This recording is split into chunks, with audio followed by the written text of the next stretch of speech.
பார்த்தோன்னே இவர் உங்கள் எல்லாருக்கும் தெரிஞ்சிருக்கும். இவர் வேற யாரும் இல்லை, பாகிஸ்தானோட தேசத்தந்தை முகமது அலி ஜின்னா.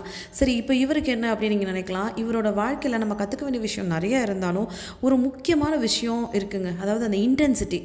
அவர் பாகிஸ்தான் தனி நாடாக உருவாகிறதுக்காக நிறைய விஷயங்கள் பண்ணிகிட்ருக்காரு. அப்படி பண்ணிகிட்ருக்கப்போ அவருக்கு ஒரு உயிர்கொல்லி நோய் இருக்கிறது தெரியுது. அந்த நோயால் ரொம்ப கஷ்டப்படவும் செய்கிறாரு. அப்போ அந்த மருத்துவர்கிட்ட அவர் சொல்கிற விஷயம், இது என்னோட ஃபாலோயர்ஸ்க்கு, என்ன பின்பற்றவங்களுக்கு தெரியக்கூடாது, தெரிஞ்சால் அவங்க மனசுடைஞ்சு போயிடுவாங்க, இந்த போராட்டத்தில் கூட வரமாட்டாங்க அப்படின்னு சொல்லி அந்த நோயை வெளியே தெரியாமல் பார்த்துக்கிறாரு. அந்த நோயோட தனியாக ஸ்ட்ரகிள் பண்ணுறாரு.